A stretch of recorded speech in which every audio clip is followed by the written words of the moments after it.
there certainly was nothing between Bow and Scaife there. Scaife's just letting him know that he wants to come by, and here we go. Well, he's letting him know here. Leans on him, bit of body contact there, bit of elbowing. Now, Craig could be the big winner out of this. Yeah, he is the big winner too, because that's mucked up Scaife's run out of that corner. Both of them. Oh, there's been a contact there. Bow coming across to cover his tracks. Contact between him and the mobile 1.5 Commodore. That's the best snooker shot you've seen in your life. I don't think I've ever seen anyone spinning onto the main straight at Sandown. Certainly not without hitting something. Bit of damage there to the front of Craig Lowndes' car. Tells the story. Scaife, meanwhile, has been able to fight back in that instant. Look at that on replay. Scaife bulldozing his way through behind Craig Lowndes. And there's John Bow, who's left to slide down the straight. There's John's girlfriend Debbie watching from the pits. Boy, you wouldn't expect that sort of thing to happen. Great recovery by Bow. They got to hand it to him. He didn't touch a thing. It just shows how hard these guys are trying. Absolute hammer and tongs, wheel to wheel, give no quarter racing. And to Craig's credit, he's really not giving an inch. I mean, he's definitely letting them know that he means business. And well, that's why the crowd love him. He is in front of his home crowd, of course, here in Victoria. He's shown himself to be a real charger.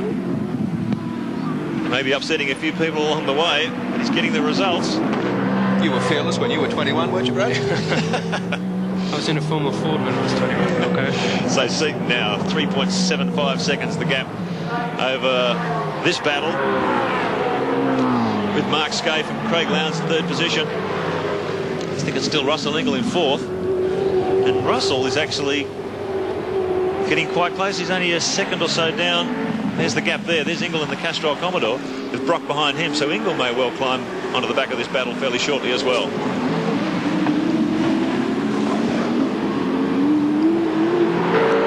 Glenn Seaton opening up a nice, comfortable lead now as he heads up the back of the circuit. Glenn Seaton, things are looking pretty good for you in this final heat.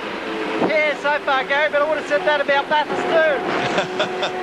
Yeah, well, fingers crossed if you haven't got anything else to do with your hands at the moment, but you look a bit busy. Yeah, it's pretty hot out here, it's pretty busy, but no, I'm enjoying it. Finally had a bit of a bugger up at the start in the first race, and they've worked back, but no, at this stage I'm fairly happy. Yeah, well, there was a bit of a bunch up at the start behind you in this third heat too. That was good for you. Yeah, it was really. It makes it a little bit easier. But, the race still isn't over, so still got a little way to go. Oh, back behind you, John Bow's been in all sorts of strife. We saw him spin at the top of the main straight. He's just had another excursion, so after looking so good early in this heat, and of course earlier in the day, the news is now bad for the Shell FAI team because Dick Johnson out of action as well. One of the pack leader Falcons, you can see that off on the grass just through the SS2. I think it might have been Alan Jones. Maybe a coming together between those two. So a real war of the sheet metal here. You can see battle damage all over the cars. So that's really, really intense racing in the V8s at Sandown today. We've got Seaton now, 4.1 seconds the gap over Scaife. The red car here in second. Craig Lowndes just behind him. Ingall, Brock, Stephen Richards now, because of that little kerfuffle, moves up into the top six. So Bow and Alan Jones. Synchronised spinning. Synchronised spinning indeed. So there's been some sort of a coming together there. Let's see if Jones manages to keep it off the fence. Yes, he does. Maybe not. A little touch there, but Bow's got them all locked up. There's just a heap of dust. And pack leader Falcon out of the running. Okay, this is the battle for second and third. Mark Scaife still hanging on to second, but Craig Lowndes applying the pressure as the laps unwind here in this third and final heat of the second round. Alan Jones in the pits, walking around to have a look at the front of the car, see if there's any major damage there, and talking to the pit crew. Jim Stone, his race engineer. And Jim, when he gets on the headsets, he really urges Alan on. And, gee, maybe just a bit too hot there this afternoon. Jones and Bow coming together. And Alan out of the race. There's Seaton now, the race leader. Scaife still in second. Lowndes doing everything he can to get past in third position. 11 laps completed in this 15-lapper. So things are looking pretty good for Craig Lowndes. Big points haul from Eastern Creek. He's won the first heat here today. Had a bit of trouble in the second. He's back in a trophy position in this third heat. So if he can just survive, he's going to be looking pretty good for the championship with only 2 rounds out of the way. There's Russell Ingall, 4th position. Peter Brock in 5th. Just waiting for Stephen Richards. There he is in the Valvoline Commodore, the first of the privateers. And Neil Crompton, covering from that gearbox drama earlier on, in 7th position. His teammate, of course, Wayne Gardner, starting off the back of the grid after he suffered a suspension failure. I think it was a failure of a front strut.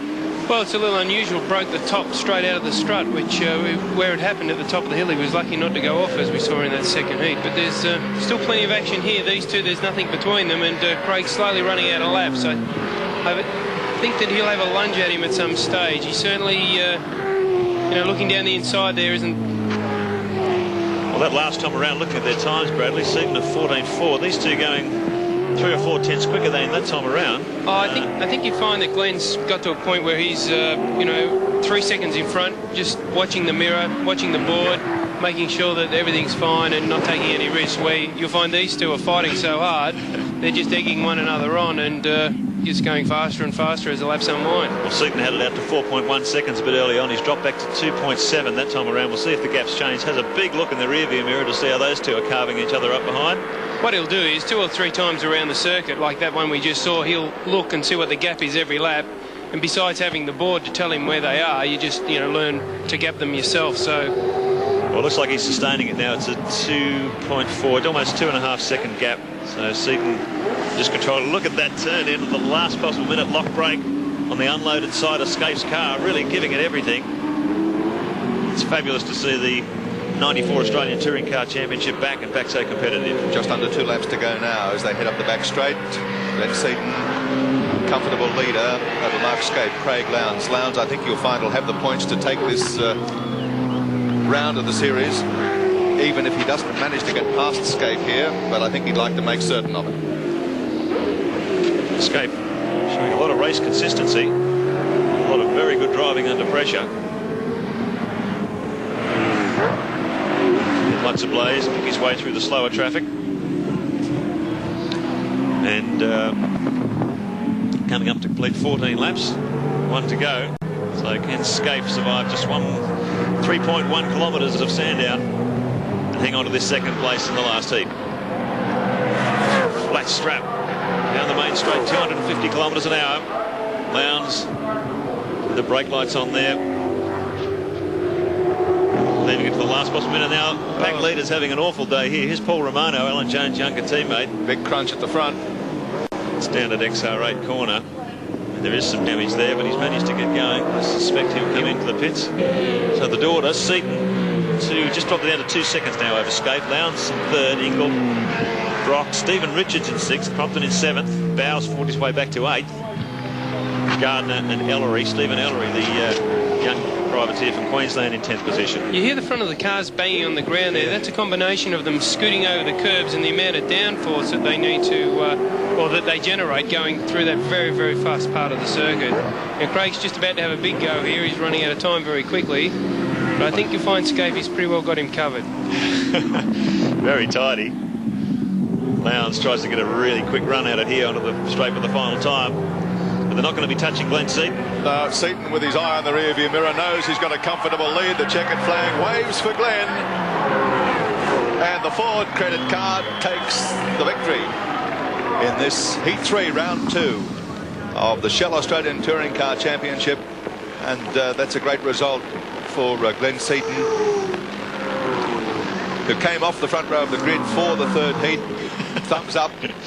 Yep. Excellent result for Glenn Seaton in this 3rd heat to take the checkered flag by a comfortable margin on the Shell race score. We can confirm Mark Scaife holds on for 2nd place. Craig Lowndes into 3rd. Russell Ingle, a good drive for 4th, and Peter Brock in 5th position.